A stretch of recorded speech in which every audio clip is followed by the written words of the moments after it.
magistratura ela vai te exigir, ou a promotoria, ou as grandes Ela vai carreiras. te machucar um pouco mais. Ela vai te exigir um nível de conhecimento que toda vez que eu converso com recém-formados, eu vejo eles falando, nossa, mas é impossível passar nisso. Você abre o edital, a minha graduação não tinha tanta matéria. De fato, não tem.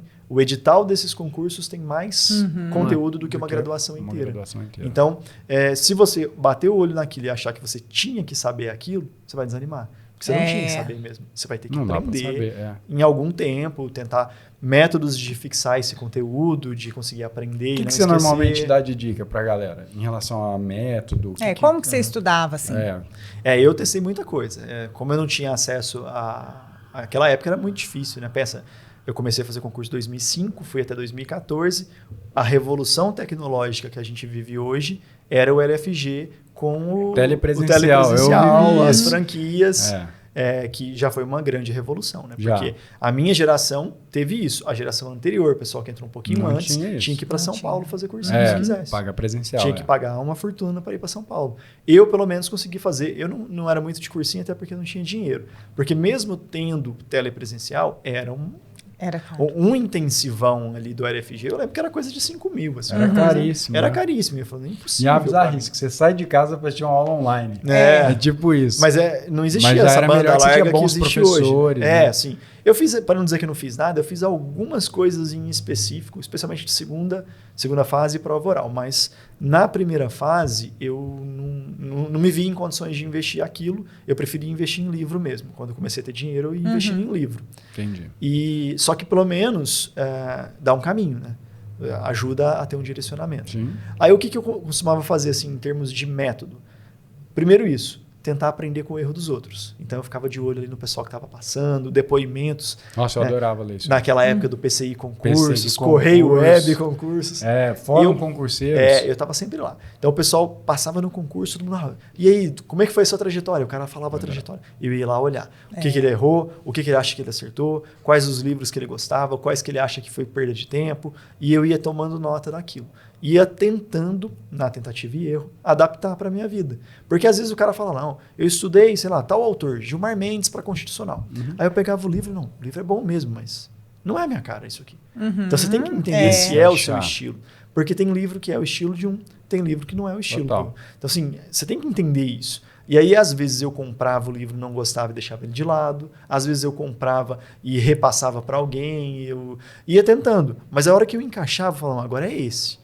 Eu vou terminar. Aí eu terminava o livro. Mas tem um capítulo que está fraco nele. E eu vejo que nas minhas provas cai muito. Porque o sujeito escreve um livro, ele não sabe qual concurso você vai fazer. Exatamente. Não tem como ele saber. Né? Você que vai ter que dar essa ênfase. Aí eu olhava e falava assim, magistratura federal cobra muito controle de constitucionalidade. Então é o exemplo que eu sempre dou. Aí o livro que eu mais gostava, eu achei assim, era bom em controle, mas eu queria ver mais coisas.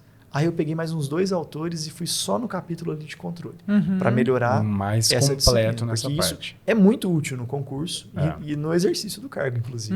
Então, ter reforçado esse capítulo em específico foi uma estratégia boa. E coisas que eu fui aprendendo com o pessoal que ia reprovando e passando, reprovando e passando. Aí eu falei, não, então é isso. Eu tenho que entender o que cai, o que faz. Fazer bastante prova anterior, que é uma coisa assim que a gente foge. Lei seca. Fazia bastante questões. Muita questão. E um problema que eu tinha de lei seca por causa da faculdade pública, né? A gente tem aquela formação mais crítica, pensando em mestrado. E aí, na hora que cai, é o texto da lei. Cara, eu escrevi um livro, agora eu lancei um livro. Se tiver meia página falando de lei nele, é muito, porque o resto a gente quer a filosofia por trás da construção jurídica. A gente não quer o que foi construído, o que está lá na lei. Então, é a essência da ciência, do pensar o direito. E isso a gente vivencia ali na universidade pública, né? Mas para o concurso, não. O concurso quer saber se é 5 dias ou se é 10 dias. 80% legal. Então, aí até eu aceitar essa realidade de que lei seca era essencial, inclusive para a magistratura, você apanha, você reprova em concurso por besteira, e aí eu comecei a melhorar isso, de técnicas de memorização de lei seca, entender que não basta só ler um livro, você tem que ler um livro, e ler o CPC umas 3 vezes. Rabiscar. O CPC 3. Você tem que rabiscar tudo lá para tentar lembrar aqueles detalhezinhos, quantos ministros tem em cada tribunal.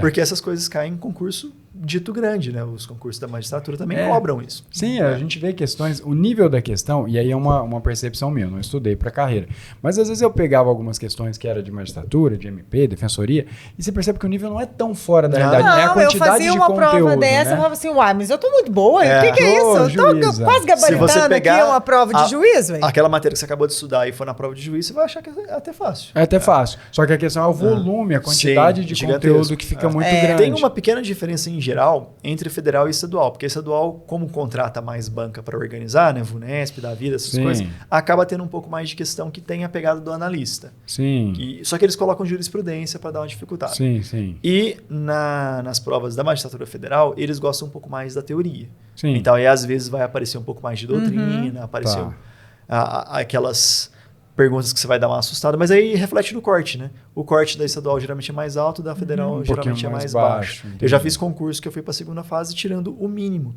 que é 60%, né? 60 de 100. É o mínimo para ir para a segunda fase. Menos do que isso não pode.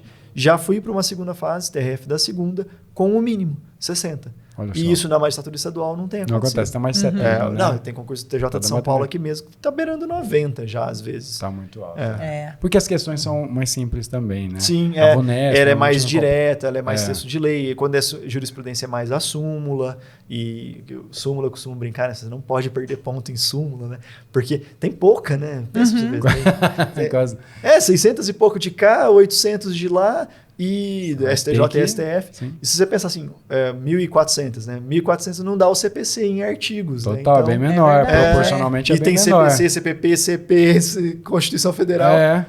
Súmula é de graça. Vai ter que acertar. Tem que acertar tudo. Olha só, você acabou de ver esse corte, eu tenho certeza que você gostou, mas eu falo pra você, isso é só uma pílula. O episódio completo vale muito a pena. Então aqui embaixo tem um link, aperta aqui e assiste o episódio completo, porque é bem legal e vai te ajudar com certeza.